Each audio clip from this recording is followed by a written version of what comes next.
નમસ્કાર મિત્રો, આજે આપણે સાબુ બનાવવાના છે એલોવેરા અને લીમડાના. આપણે જોઈ રહ્યા છીએ આપણે નકામું માણસો ગામડામાં માને છે, પણ આ બહુ કિંમતી હોય છે.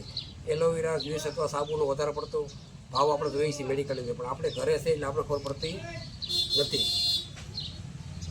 આપણે જોઈએ છીએ આ એલોવેરા છે, આને કેક કરી આવી રીતે સાફ કરી નાખવાનું, આવી રીતે બે બધું આપણે આપી નાખવાનું છે, અને આ પણ આપણે કાઢી નાખવાનું, જેથી કરી આપણે બધા લોકોને ખ્યાલ છે.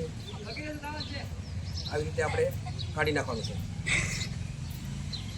આવી રીતે સાફ કરી પછી આપણે એલોવેરા ટકડા કરીને મિક્સીમાં લેવાનું છે. આવી સરસ મજાનું આવી રીતે આપણે સાફ કરી નાખવાનું છે. ઉપરનો જે પડવો છે લોકો કાઢતા નથી, એટલે બરાબર સાબુ એનો બનતો નથી, પણ ઉપરનું જે પડવું જામેલું હોય છે. જેથી કરી દરેક મિત્રોએ ખાસ ધ્યાન આપવાનું કે આ છે ઉપરનો પડ છે અમે કાઢી નાખવાનું. આપણે રીતે કાઢી નાખ્યું પછી આના જે ટુકડા છે ધીમે ધીમે આવી રીતે ટુકડા કરી નાખવાના છે. આવી રીતે ટુકડા કરશો એટલે ઓટોમેટિક તમારું બધું રહી જશે. આવી રીતે કરશો એટલે એલોવેરાનો સાબુ બનાવો, શેમ્પૂ બનાવો તો પણ સરળ રીતે લોકો બનાવી દેશે. આવી રીતે નાના નાના ટુકડા કરશો એટલે એક વાસણમાં આપણે લઈ લેવાના છે. સરસ મજાના ટુકડા કરી આવી રીતે તમે ધીમે ધીમે એલોવેરાનો સાબુ બનાવી શકશો અને શેમ્પૂ પણ તમે બનાવી શકશો.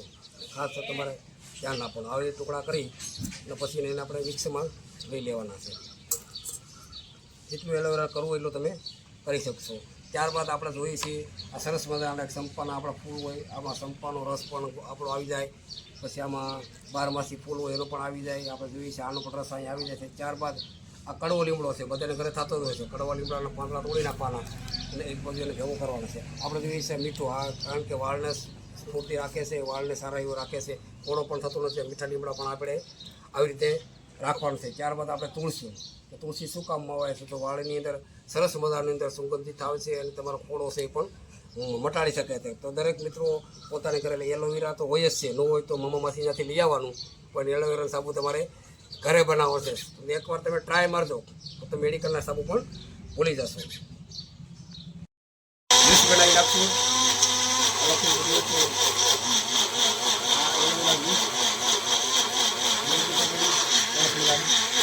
નમસ્કાર દોસ્તો, આજે આપણે બનાવવાનો છે એલોવેરાનો સાબુ. કેવી રીતે બને? આપણે તમારે ઓનલાઈન બાથ સોપ મંગાવવાનો છે. ઓનલાઈન બાથ સોપ એમેઝોનમાં ગમે ત્યાંથી ઓનલાઈન બાથ સોપ આવશે. એમાં આપણે 500 ગ્રામનું પણ આવશે અને કિલોનો આવશે અને 2 કિલોનો આવશે. આ તમે જે પેકેટ જોઈ રહ્યા છે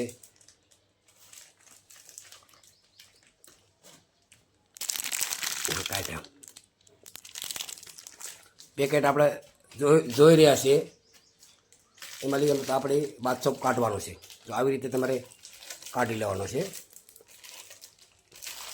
આ ઓનલાઈન તમે એમેઝોનમાં મગાવશો, સોપ બેસ્ટ કહેવાનું, એટલે ઓનલાઈનમાં તમને ભાવ પણ બતાવી દેશે. અલગ અલગ પ્રકારના ભાવ હોય છે અને ઓનલાઈન તમારા ઘરે અથવા બાજુના શહેર હોય ત્યાંથી આપણને એ મળી રહેશે. પછી એને સરસ મજાનું કાપવાનું. જે પાટિયું છે હા એની માથે આપણે જો આવી રીતે મૂકી દેવાનું છે અને ધીમે ધીમે ધીમે એને આપણે કાપવાનું છે. એટલે ચાકુ વડે આપણે એને કાપી લેવાનું છે. કટકાને નાના નાના કરવાના છે આપણે. હા નાના નાના કટકા આપણે હા નાના નાના ટુકડા આપણે નાના આવી રીતે આપણા જેટલા નાના ટુકડા કરશો ને એટલું આપણને મજા આવશે. નાના નાના ટુકડા કરી અને એને એવી રીતે ગોઠવવાનું છે કે ટોપડીમાં નાખી દેવાનું છે. એટલે એને પાણી વડે આપણે ઉકાળવાના છે. આપ જોઈ રહ્યા છો સરસ મજાનું નાના નાના ટુકડા કરી અને આપણે એને મેળવવાના છે. આવી રીતે કાપવાના છે. કાપી અને આપણે નાની નાની ટુકડીમાં નાખવાના છે અને ધીમે ધીમે જે ટોપડી છે એમાં નાના નાના ટુકડા આપણે આવી રીતે નાખવાના છે. આપણે જેમ નાના ટુકડા કરશો ને એમ મજા આવશે. આવી રીતે એને કાપી નાખવાના છે. પછી આવી રીતે નાના નાના ટુકડા આપણે કરી નાખવાના છે. આ નાના ટુકડા કરશો ને એ ટોપડીમાં નાખવાના છે. નાના ટુકડા આવી રીતે આવી રીતે ટોપડીમાં આમ કરીને આવી રીતે ટોપલીમાં આપણે નાખા કરવાના છે કે જેથી કરી જેટલા નાના ટુકડા કરશો ને એટલી તમને મજા આવશે. આ ટોપલીમાં આપણે પાણી વડે ઉકાળી નાખવાના છે. આવી રીતે છે. આને મેક સોપ કહેવામાં આવે છે. સોપ મેક સોપ બેસ. આવી રીતે ટુકડા આપણે આમાં નાખી દેવાના છે.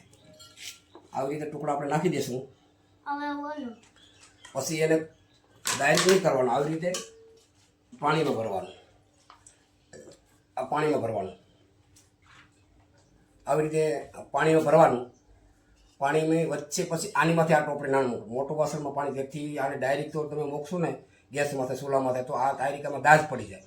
એ સાબુ બરાબર બનશે નહીં. પણ પાણીની વરાળથી મોટા વાસણમાં પાણી લેવાનું ને એની માથે નાનું વાસણ આવી રીતે મૂકી દેવાનું. પછી એને ગેસ માથે મૂકી દેવાનું.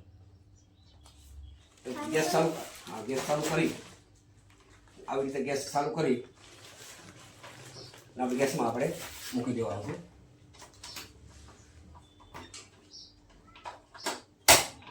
ગેસ ચાલુ થઈ ગયો. આવી રીતે ગેસ ચાલુ થઈ ગયો.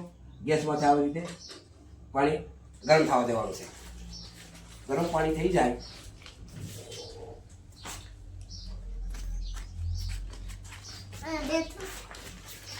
પૂરું. ધીરે ધીરે આપ જોઈ રહ્યા છો એને હલાવવાનું.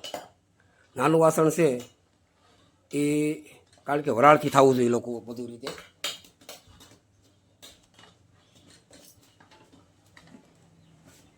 આવી રીતે ધીમે ધીમે હલાવતું રહેવાનું.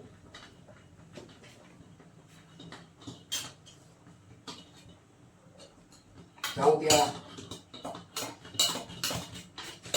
હલાવતા રહીએ તો સારું પડશે. વરાળથી બધું કરશું ત્યાં આપણે કરવું પડશે. આવી રીતે આપણે જોઈ રહ્યા છો નાના વાસણની અંદર.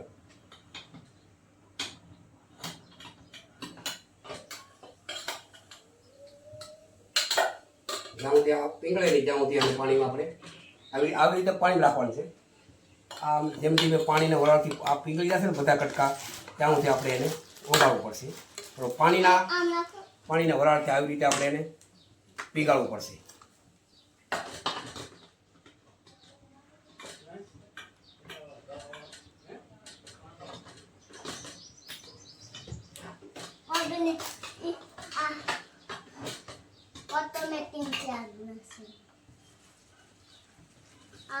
આમાં પેના નાખું છે, આમાં પેના બધામાં. આ પકડી જ્યાં સુધી પડે નહીં ત્યાં આવી રીતે આપણે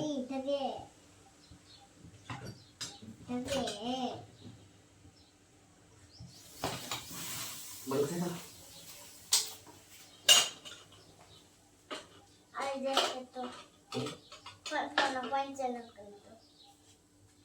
અને આપણે બી વાસે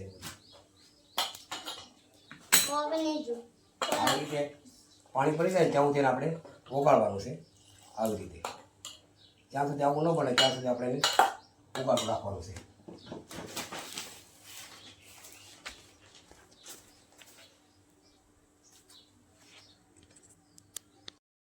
હવે સરસ મજાનું આપણે દ્રાવણ તૈયાર થઈ ગયું છે. હવે આપણે એમાં એલોવેરા છે, એમાં એલોવેરા છે આપણે એમાં. હા, આવી રીતે આપણે એમાં આ એલોવેરાનું જ્યુસ છે. હવે એને મિક્સ કરી દેવાનું સરસ મજાનું. હલાવી રાખો. આવી રીતે તમે હલાવશો એટલે ધીમે ધીમે ધીમે દ્રાવણ એલોવેરા તો મસ્ત બની જશે. આપણે જોઈ રહ્યા છીએ. બાજુમાં જે બીબા છે એમાં તમે એને નાખી દો એટલે સરસ મજાનું એ સાબુ આપણો એલોવેરાનો બની જશે. ધીમે ધીમે ઓલા બીબા છે એમાં ધીમે ધીમે બીબા છે એમાં આપણે ધીમે ધીમે એવી રીતે આપણે એમાં બીબામાં આવી રીતે નાખવાના છે. બીબામાં આવી જોઈશું ને ધીમે ધીમે બાળક પણ સાબુ બનાવી શકે છે. આપણે જોઈએ છીએ 5 વર્ષનું બાળક પણ સાબુ એને બનાવી રહ્યા છે. તો આવી રીતે બધા બીબા આપણે બધી રીતે આ બીબા છે જેટલા તમારે બનાવવા હોય તે તમારે બનાવી રાખવાના છે. એટલા સાબુ હોય એટલા, એટલે ધીમે ધીમે બધી વસ્તુ સાબુ સારો બનતો જશે. એટલે આવી રીતે આપણે આને બનાવવાનું. બીબા આવી રીતે આપણા ભરી લેવાના. મિત્રો આપણે જોઈશું આ સરસ મજાનું એલોવેરાનો સાબુ અહીંયા બની રહ્યો છે. આપણે ઘર આંગણે એલોવેરા હોય છે, એનો રસ કાઢીને બનાવ્યો કમ્પ્લીટ છે. 3 મહિના તમે 3 કલાક સુકાવી રાખો એટલે સરસ મજાનો અહીંયા આગળ જોઈ રહ્યા છો કે સરસ મજાનો અહીંયા આગળ સાબુ બની રહ્યો છે. આયુર્વેદિક સાબુ છે, ઘરે તમે બનાવીને યુઝ કરી શકો છો. જેથી કરી શરીર આપણું સારું રહેશે. એલોવેરા આપણે ખ્યાલ છે શરીરમાં ખંજવાળ આવતી હોય, માથામાં ખોડો હોય, એમાં પણ ઉપયોગી બની રહે છે. ઘર આંગણે આવા આપણે ઘરે જ આંગણે એલોવેરા હોય છે. નાના નાના બાળકો જો સાબુ બનાવતા હોય તો તમે પણ બનાવી શકો છો. જરૂર એકવાર આ વિડીયો જોઈ અને સાબુ બનાવવાની કોશિશ કરજો. એ જ અમારી આ પ્રેરણા છે.